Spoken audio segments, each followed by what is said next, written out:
Bonjour Corinne Zarzavadjian. Je ne voulais pas l'écorcher, mais c'est pas facile Et quand voilà, même, hein. c'est le sujet de mon spectacle. Là, c'est bien un peu Et le jeu un nom à coucher dehors. Pourquoi? Alors, on avait un peu découvert l'histoire parce que le nom est difficile à prononcer. Comment ça vous est venu l'idée d'écrire un spectacle autour de votre nom?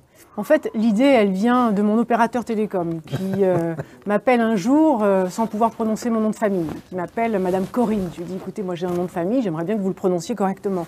Et là-dessus, impossible pour lui de le prononcer, donc ça a duré à peu près une demi-heure. Et voilà, l'idée m'a pris de faire ce spectacle sur la difficulté de porter un nom qui vient d'ailleurs. Comment on le prononce exactement, alors, pour ne pas dire de bêtises? Alors c'est simple, ça se prononce, c'est très simple, toutes les lettres se prononcent, Zarzavadjian. Donc, je refais l'essai, je remets les lunettes et on recommence. Corinne Zarzavadjian. Voilà, très bien. Je progresse, hein. C'est parfait. Avant de parler du contenu du spectacle, moi je voulais savoir un peu qui vous êtes.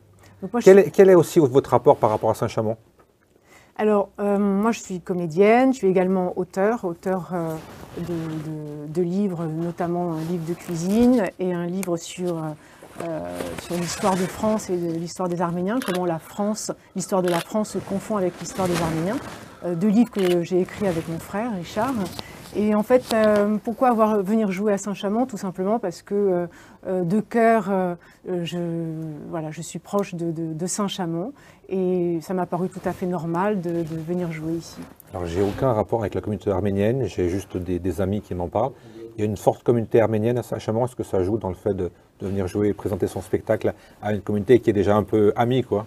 Alors en fait, ce n'est pas un spectacle qui s'adresse uniquement aux Arméniens, Ouais. C'est un spectacle qui s'adresse à tout le monde. À tous les gens qui ont un nom compliqué? À tous les gens qui ont un nom compliqué et qui se retrouvent aussi dans ce spectacle. Il n'y a pas que les noms arméniens qui sont compliqués, hein, donc On était d'accord. C'est un spectacle... J'ai une expérience sur les noms polonais. Oui, là, c'est terrible.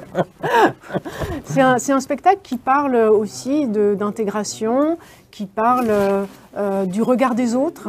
Voilà, quand on est à l'école, la difficulté de porter un nom qui vient d'ailleurs, qui est compliqué. Mais c'est aussi sur ce qu'on est réellement. Moi, je suis française, d'origine arménienne, mais j'ai mes origines qui sont très, très fortes, très, très attachées à ce que je suis. Justement, vous parlez d'origine et forte.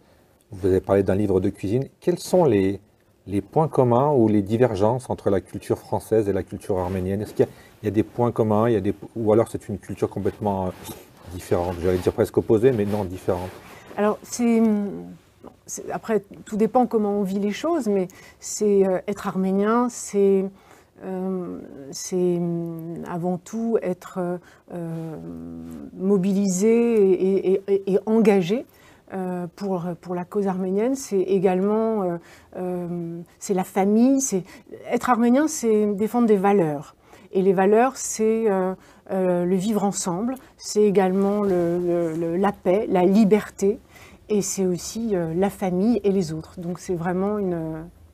Pour parler de paix, c'est quand même quelque chose de compliqué pour les Arméniens. J'ai l'impression, au fil des décennies qui passent, là, ça a toujours été compliqué depuis 1915. 15, même oui, avant, même avant, puisque dès le 1895... 17, c'est la révolution soviétique. Donc 1915.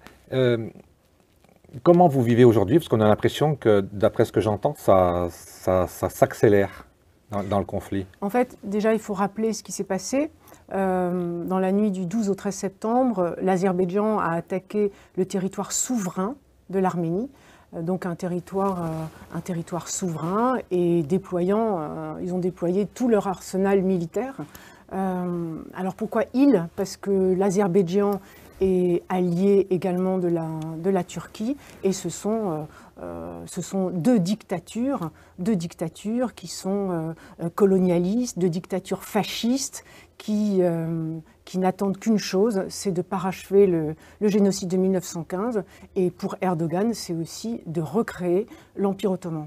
Donc on a une démocratie, l'Arménie, qui se bat pour la paix, pour la vie, pour la liberté, qui n'a qu'une envie, c'est de vivre en paix sur ces terres, et qui se bat contre des dictatures qui sont des dictatures impérialistes, qui sont des dictatures génocidaires et fascistes. Il faut savoir que l'Azerbaïdjan s'est construit sur des pogroms sur les Arméniens, et de l'autre côté, vous avez la Turquie qui s'est construite sur le génocide de 1915.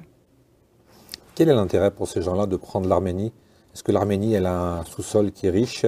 C'est juste une histoire de territoire? Alors, c'est avant tout, on a cette démocratie qui se bat pour la lumière quand les autres se battent pour l'obscurantisme. On a cette démocratie qui se bat pour la paix alors que les autres veulent le chaos. Ils veulent qu'une chose, c'est annexer l'Arménie et pour recréer l'Empire ottoman. De toute façon, Erdogan l'a bien dit en 2020, nous allons chasser les Arméniens comme des chiens. Et ce qu'ils veulent, c'est recréer l'Empire ottoman. Donc l'Azerbaïdjan jusqu'à la muraille de Chine, hein, c'est à peu près ça. Et puis c'est surtout qu'ils veulent continuer le génocide de 1915. Donc on va suivre l'actualité, mais ce qui est important, c'est de montrer que l'Arménie est aujourd'hui le dernier rempart dans ce coin du Caucase, le dernier rempart contre l'obscurantisme, contre le chaos et la barbarie. Si l'Arménie tombe, je veux dire, la barbarie, elle est... Enfin... Je comprends votre émotion. On va donc suivre l'actualité qui n'est pas justement, on parlait d'obscurantisme, mais qui est vraiment très sombre quand même. L'avenir est... C'est vrai que l'existence même de l'Arménie est menacée, mais nous avons avec nous de nombreux alliés, nous avons avec nous des amis qui avancent. Et s'il y a bien une chose dont je suis sûre, c'est que nous nous défendrons jusqu'au bout. Est-ce que le conflit en Ukraine, c'est peut-être pas les termes employés, mais ça ne fait pas de l'ombre à votre cause, parce que tout le monde est tourné sur l'Ukraine et on ne voit pas trop ce qui se passe du côté de l'Arménie? Effectivement, le monde a les yeux tournés vers l'Ukraine, l'Europe a les yeux tournés vers l'Ukraine, et le problème aussi, c'est que avant l'attaque de l'Azerbaïdjan sur les terres souveraines de l'Arménie, une semaine avant, Ursula von der Leyen, elle est allée, soi-disant pour sanctionner la Russie, est allée signer un accord de fourniture de gaz avec une des plus grandes dictatures de ce monde, à savoir l'Azerbaïdjan. Donc, si vous voulez, cette action ne favorise pas, justement cette action a créé de nombreux problèmes et a donné au président Aliyev les coups des franches pour continuer ses basses besognes. On peut rester quand même optimiste? Oui, on est optimiste. En tout cas, les Arméniens ils iront jusqu'au bout. C'est un peuple digne, c'est un peuple qui avance et c'est un peuple qui est combatif. Et en fait, ça me fait penser au poème de William Saroyan qui a été écrit dans les années 1920 et qui est aujourd'hui d'actualité. Je voudrais voir quelle force au monde peut détruire cette petite tribu de gens sans importance, dont l'histoire est terminée, dont les structures se sont écroulées, dont la littérature n'est plus lue, la musique n'est plus écoutée, dont les prières ne sont plus exaucées. Allez-y, détruisez l'Arménie et voyez si vous pouvez le faire. Envoyez-les dans le désert, laissez-les sans pain, non, sans eau. Détruisez leurs églises. Voyez alors s'ils ne riront pas de nouveau, s'ils ne chanteront pas de nouveau, s'ils ne danseront pas de nouveau, s'ils ne prieront pas de nouveau, car il suffirait que deux d'entre eux se rencontrent n'importe où dans le monde pour qu'ils créent ensemble une nouvelle Arménie. Du sombre, on va passer à la lumière et peut-être même au rire. On va parler un peu de ce spectacle alors. Combien de temps il vous a fallu pour l'écrire déjà? Vous êtes arrivé un jour, vous avez pris un papier et un stylo, vous avez dit je vais écrire sur mon nom. Oui, parce qu'en fait, au début, je voulais écrire un livre et je me suis dit que l'humour, le rire, c'était aussi dans l'ADN des Arméniens et qu'il fallait... j'aimais raconter cette histoire. Donc je me suis dit, voilà, et puis, vous savez, être sur scène, c'est aussi résister.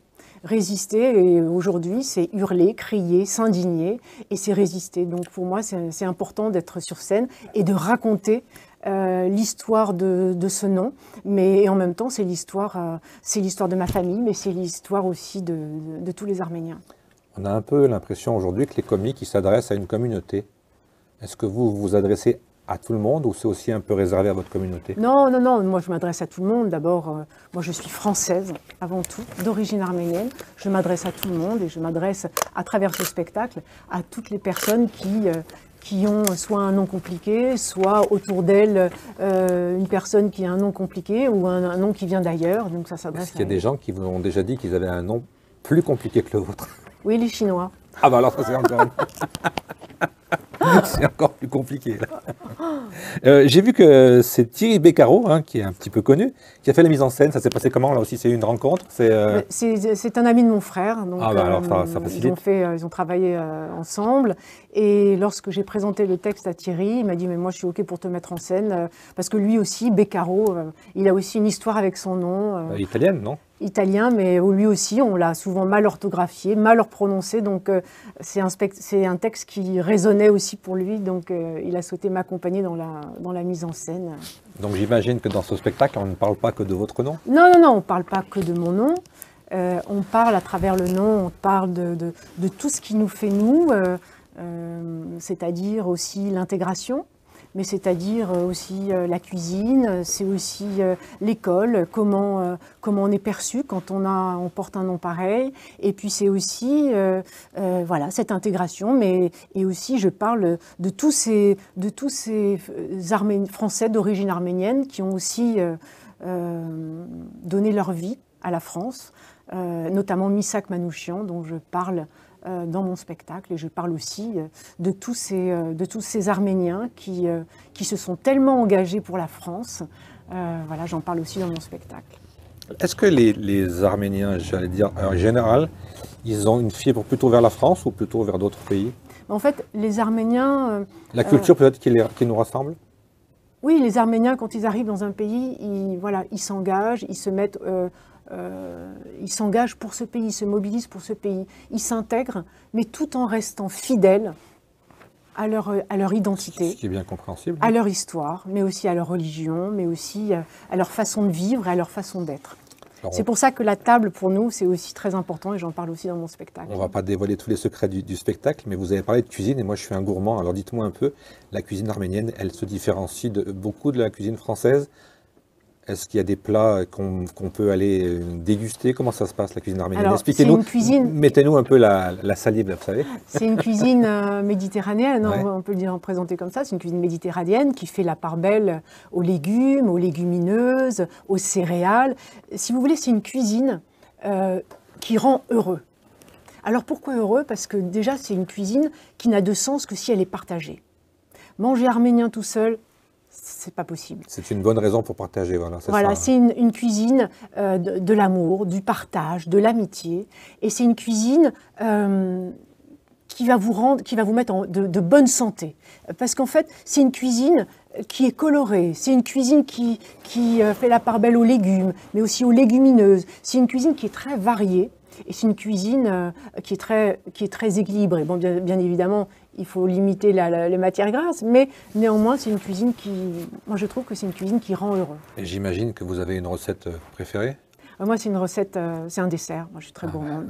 Mais c'est une recette à base de dattes. Et avec l'hiver qui arrive, c'est une recette coup de fouet qui est absolument extraordinaire. Dans le sucre, alors, hein? Non, c'est pas tellement sucré, parce qu'en fait, la date a déjà du sucre, mais c'est une recette qui... C'est mieux qu'un médicament. Mais c'est toujours mieux qu'un médicament, bien manger. Hein. C'est une recette qui va vous apporter du fer, de l'énergie, et on en a bien besoin. Besoin d'énergie. À tous les gens qui n'ont pas encore vu votre spectacle, est-ce qu'il y aurait un mot, une phrase pour les convaincre de venir vous voir? Bon appétit. Bon appétit. On vient vous voir et on se met à table alors. Voilà, exactement. Mais par contre, sur scène, c'est vous qui êtes à table. Vous allez adorer ce spectacle. On le redit, un nom à coucher dehors. Est-ce que vous connaissez l'expression un nom à coucher dehors? Oui, c'est une expression qui date des guerres napoléoniennes. Parce qu'en fait, la véritable expression, c'est vous avez un nom à coucher dehors, non, un nom à coucher dehors avec un billet de logement. Pendant les guerres napoléoniennes, comme Napoléon avait pris beaucoup d'étrangers dans ses rangs, dans son armée, et quand on leur avait donné des billets de logement. Et lorsqu'ils frappaient à la porte des fermes, ils montraient ce billet de logement. Donc les paysans disaient « Vous avez un nom à coucher dehors ?» « Oui, mais j'ai un billet de logement. » Et en fait, c'est ça l'expression. Et en plus, on se cultive. Et j'ai une dernière question à vous poser avant de vous libérer. J'ai posé la question à de nombreux Arméniens et ils n'ont pas vraiment su me répondre. Pourquoi tous les noms arméniens finissent par Yan? Est-ce qu'il y a une symbolique, il y a une définition de ce Yan qui est toujours à la fin? Alors, Yan, c'est issu de. Ça veut dire de la famille de. C'est ce qu'on m'a dit. Et il y a Y ou I aussi. Hein. Oui, alors en Arménie, c'est souvent un Y. Ouais. Et IAN ou YAN. Moi, c'est IAN. Bon, alors, je vous souhaite un bon spectacle. Merci. Si j'ai bien compris, un bon appétit. Et puis au plaisir avec cette magnifique salle de Saint-Chamond. Et puis au plaisir de vous recroiser. Je suis ravie en tout cas de jouer ce soir. Merci beaucoup. Merci à vous.